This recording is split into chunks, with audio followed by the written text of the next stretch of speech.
এবারে যে খবর আপনাদেরকে জানাবো, 4 বছরের মেয়েকে আছড়ে খুন করে ব্রিজ থেকে নদীতে ফেললো বাবা। কৃষ্ণনগরের জলঙ্গি ব্রিজ থেকে নদীতে ফেলে দেওয়ার অভিযোগ দাম্পত্য কলহের জন্যই খুন বলে জানা যাচ্ছে। ইতিমধ্যে গ্রেফতার করা হয়েছে অভিযুক্ত বাবাকে। ধুবুলিয়া থানার পুলিশ তল্লাশি চালিয়ে শিশুকন্যার নিথর দেহ উদ্ধার করেছেন। আরো একবার জানাই আপনাদেরকে, কি নৃশংস এই ঘটনা। 4 বছরের ছোট্ট মেয়ে, সেই মেয়েকে আছড়ে খুন করলো বাবা। এখানেই শেষ নয়, খুন করে ব্রিজ থেকে নদীতে ফেলে দিল বাবা। কৃষ্ণনগরের জলঙ্গি ব্রিজ থেকে নদীতে ফেলে দেওয়ার অভিযোগ দাম্পত্য কলহের জন্যই খুন। গ্রেফতার করা হয়েছে অভিযুক্ত বাবাকে। ধুবুলিয়া থানার পুলিশ তল্লাশি চালিয়ে শিশুকন্যার দেহ উদ্ধার করেছে এবং ঘটনায় ইতিমধ্যে অভিযুক্ত বাবাকে গ্রেফতার করেছে পুলিশ। যেমনটা এখনো পর্যন্ত জানা যাচ্ছে, দাম্পত্য কলহের জের, সেই দাম্পত্য কলহের জেরেই 4 বছরের মেয়েকে আছড়ে খুন করেছে বাবা বলে অভিযোগ। খুন করে নদীর ব্রিজ থেকে নদীর জলে ছুঁড়ে ফেলে দেওয়া হয় শিশুকন্যাকে, অন্তত এমনটাই জানা যাচ্ছে। এরপরেই পুলিশ পুরো তল্লাশি চালিয়ে শিশুকন্যার নিথর দেহ উদ্ধার করে ধুবুলিয়া থানার পুলিশ। ইতিমধ্যে কিন্তু ঘটনায় অভিযুক্ত বাবাকে গ্রেফতার করেছে।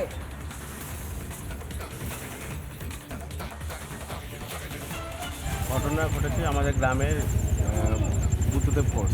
হ্যাঁ, ওর বউয়ের সাথে কোনো পারিবারিক অশান্তি ছিল। বউ বাপের বাড়ি চলে যেত। তার একটা 4 বছরের মেয়েকে নিয়ে এসে জলে ফেলে দিয়ে চলে গেছে। মেয়েকে মেরে দিয়েছে। আমি গ্রীষ্ম থেকে এসে ওকে পেলাম না বাড়িতে। ছেলেপিলে নিয়ে খুঁজে ওকে পাওয়া গেল। জিজ্ঞাসাবাদ করলাম, কিছুতেই বলছিল মেয়েকে অন্য জায়গায় রেখে এসেছে। থানাতে ফোন করলাম, পুলিশের হাতে তুলে দিলাম। তারপরে পুলিশের কাছে স্বীকার করেছে মেয়েকে। এই মুহূর্তে আমরা নৌকা করে নেমে মেয়েটাকে পাওয়া গিয়ে। কত বছর বয়স হয়? 4 বছর।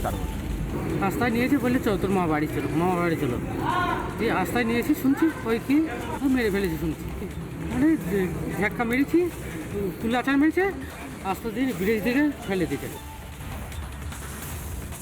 যানজটে জেরবার আসানসোল। দিনের ব্যস্ত সময়ে শহরের গুরুত্বপূর্ণ সব এলাকায় শামুকের গতিতে চলে গাড়ি। গন্তব্যে পৌঁছতে নাজেহাল হয়ে যাচ্ছেন এলাকাবাসী। আর এই নিয়েই শাসককে কটাক্ষ করছে বিজেপি। সমস্যা মেটানোর আশ্বাস তৃণমূলের।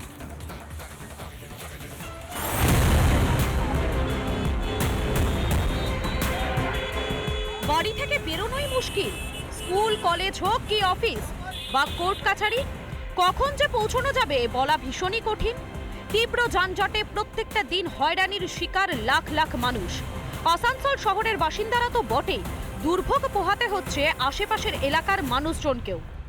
আসানসোল জিটি রোড হোক বা আসানসোল জিটি রোড থেকে যে জেলা হাসপাতাল, সেই জেলা হাসপাতালের যে যাওয়ার যে রাস্তা, সেই রাস্তা হোক বা অন্য কোনো জায়গায়, প্রতিটি দেখা যাচ্ছে যে রাস্তায় একেবারে যানজটে একেবারে সাধারণ মানুষ নাজেহাল হচ্ছে। শুধু ট্রাফিক क्या देख रहा है? कुछ भी नहीं ट्रैफिक यहाँ पे देख रहा है।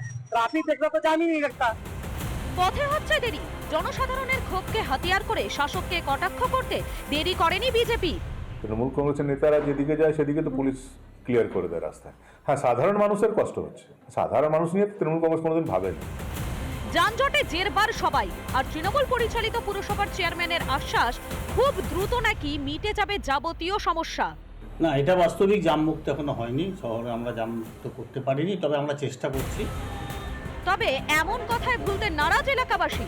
আগেও এমন প্রতিশ্রুতি এসেছে ভুরি ভুরি, ঢাক ঢোল পিটিয়ে ঘোষণাও করা হয় অনেক কিছু, তারপরেও বদলায়নি ছবি। আদৌ কি কাটবে দুর্ভোগ? আসানসোল থেকে ব্রজ ব্যানার্জির রিপোর্ট, রিপাবলিক বাংলা।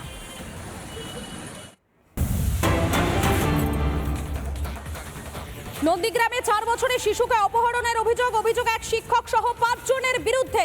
15 লক্ষ টাকা মুক্তিপণ দাবি শিক্ষকের। 9 বছরের দিদিকে বেঁধে রেখে শিশুকে নিয়ে পালায় অভিযুক্তরা। জানাজানি হতেই রাস্তায় শিশুকে রেখে পালিয়ে যায় অভিযুক্তরা। ইতিমধ্যে 5 জনকে গ্রেফতার করেছে পুলিশ। নানা ধরনের কন্টেন্ট দেখার জন্য লাইক করুন, শেয়ার করুন আমাদের ফেসবুক পেজ, সাবস্ক্রাইব করুন আমাদের ইউটিউব চ্যানেল। পাশাপাশি অন্যান্য ব্রেকিং নিউজের জন্য অবশ্যই চোখ রাখুন রিপাবলিক বাংলায়।